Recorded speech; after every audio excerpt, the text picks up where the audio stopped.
Maxtaar dafa demoon fële ca Hann Bel-Air dafa am benn yoon buy génnee mool 8 wala mool yi noonu di génn. waaw waaw foofu nag au moins par jour y a 1500 camions qui traversent yoon boobu.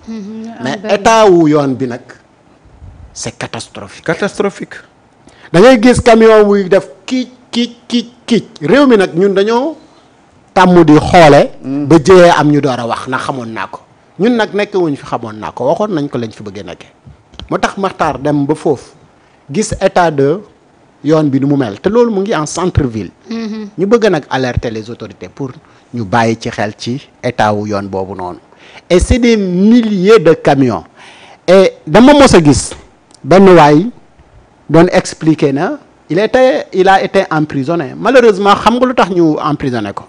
parce que si même yoon boobu noonu camion moo panne guddi benn waay taxaw. gaare otom bëgg a traversé moom ni muy génnee amul signalisation ak yooyu fekk na waajaa ngay traversé gis ko mu mbëgg ko mu dee.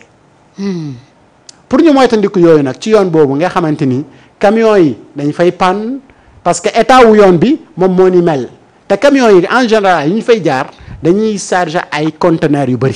te nit ñaa ngi seen wet te oto mën na di jaar camion bi mën na daanu ci kawam.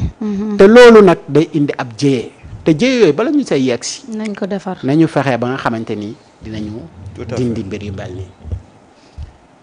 am na yeneen occupation yoo nga xamante ni de façon anarchique yooyu am ci réew mi yooyu it bokk na ci li nga xamante ni dañ ko war a balayer. génnee ko ci réew mi lépp luy mbalit ñu génnee ko ci réew mi. vraiment xam nga camion bii di lii ak borom moto bii di jaar nii maara day taali gis nga.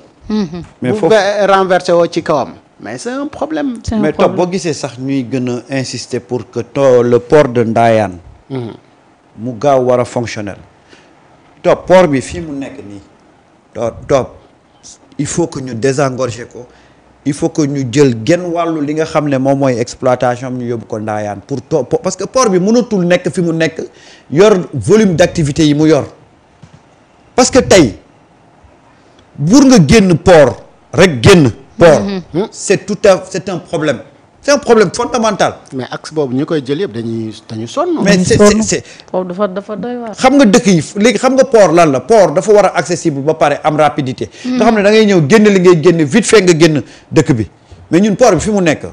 il faut repenser il faut réorganiser nga xam ne da nga koy soit da ngay jël genn wàllu exploitation nga yóbbu ko fële ndaanaan nga bàyyi ko fa nag bul def comme. ni gars yi def aéroportu Sénégal bii de. nga xam ne dañoo tabax jam ñaajo rek ñu commencé sax-saxee bii di nga ko bàyyi mais da ngay diminuer volume d'exploitation ya mais attends port de Ndayane boobu mais benn jour wax nañ fii ana naka la gars yi def ak nan la ñu attribuer gars yi suuf si avant ñuy ñëw ba di leen di yëkkati di leen jox xaalis wëral di nga gis ay journaliste ci biir waaw ñu ngi ci biir yéen a ngi ci lépp journaliste Sénégal yéen na ngeen doy war de isam non port bi kay moom port moom dañ ko war a soit ba je sais pas mais il faut une formule boo xam ne port bi ni mu mel mënatul mel noonu parce que zone boobu c'est inaccessible mais nag du la nécessité bi gars yi doon wax ne le chemin de fer dañ ko war a jubbantiwaat waaw parce que la zone de Tamba dafa war a service parce que ñun xam nañu suñu port bi li fi wàcc li ci ëpp day transiter vers Mali Burkina ak yeneen dëkk yi nga xamante ni amuñu port. nga def un port sec foofu. waaw bu wàccee fii mais saxaar gi benn saxaar ñaata conteneur la. waaw mais mu lonk ko wàccee ji ko port sec bu nga xamante ni moom mooy nekk Tamba les camions qui viennent de Burkina ak yeneen yi mais foofu la ñu yem jël ba marchandise bi yóbbu ko. mais pourtant le projet du TER dañ ci incluroon un projet de port sec. TER bi Dakar la waroon jël dem ba Tamba fekk fa benn port sec. mbirum Macky Sall moom ak ay kii moom. loolu moo nekkoon projet de départ TER bi.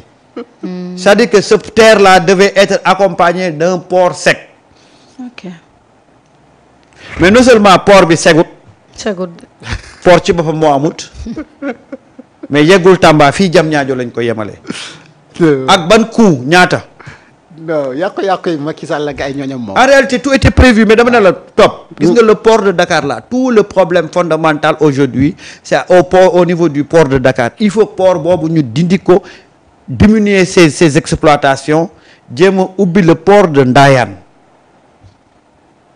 lu ci bari ci yenn kii muy transiter ci port de Ndayane nga xam ne boobaa camion yi dem Mali mais dañuy génn rek dem directement mais tey tu ne peux pas xoolal entre zone bi port bi nekk ba booy yegg si Colobane tout le problème de Dakar se réside au niveau de ce port là position bi fi mu nekkee parce que yow loo xam ne day ñëw pour génne yow nga dem ba ci ruq ba dugal ko fa mais ça pose problème moo tax tey il faudra comme niñ ko waroon defee ci aéroport bi ñu defee ko noonu port bi ñu fexe ba diminuer ses exploitations mais bàyyi ko fa xam nga démarrer le port de Ndayane noonu la ñu waroon defee aéroport bi nii aéroport bi ñu ciblé yan xeeti vol ñoo fa war a mën a jaar parce que wax dëgg yàlla mënoon na fi li si des ñu yóbbu ko fële ca Blaise Diagne waaye jël yëpp yóbbu fële seddoo suuf si et l'État a la possibilité de récupérer les terres et je demande à l'État de récupérer les terres parce que dafa yomb c'est pas parce que dagal nañ ko rek dañ leen ko war a bàyyee ils vont récupérer tout non ça nañ ko nangu lu jaarul ci yoon moom waaw da nga koy jaarale ci yoon rek waaw jaarale ko ci yoon moom mooy nangu non il faut que moom moo ci am il faut que alors c'était vraiment liggéey bu am solo bu ngeen def moo taxoon li mooy journalisme nag nga xamante ni moom mooy problème mu askan wi tamit parce que foofu ay accident yu grave ñoo fay am oui et puis ñaan ñu ko yàlla benn jour day xëy rek benn musiba am ci gars yi door a commencé jël mesure fekk ne biñ ci waree jël mesure mooy bi nga xamante ni am ngeen possibilité pour def ko parce que fu nga xamante ni c'est des milliers de voitures de camions yu fay jaar par jour mais foofu dañ ko war a xool la circulation parce que sécuriser li nga xamante ni moom mooy askan wi parce que oto buy dem di kii bay def ni bay waaj a daanu loolu tamit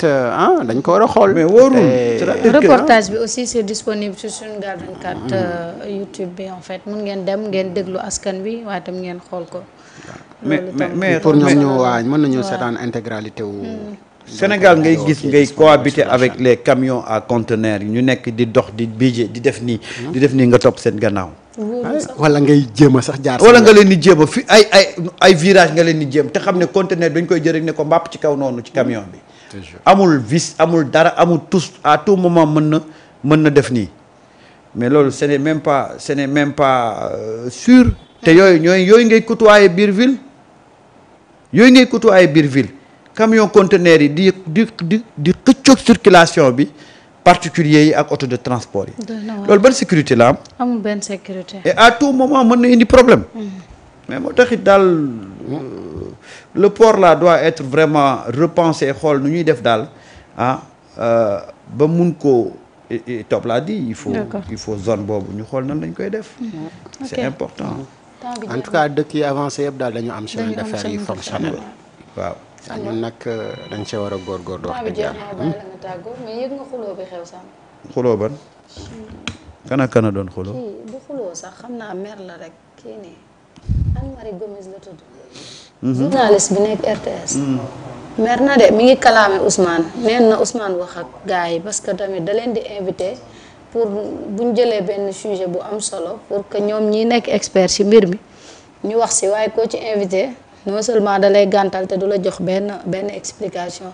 loolu tamit rafetalul liggéey bi nga xam ne nag taskatu xibaar yi ñu ngi koy def parce que ci domaine boo jël am na ci koo xamante ni moom moo fa nekk donc kooku rek nga war a laaj ay information fi mu ne kalaame na ko nag le premier ministre. xam naa ne du ñàkk dina ci jël. waaw sur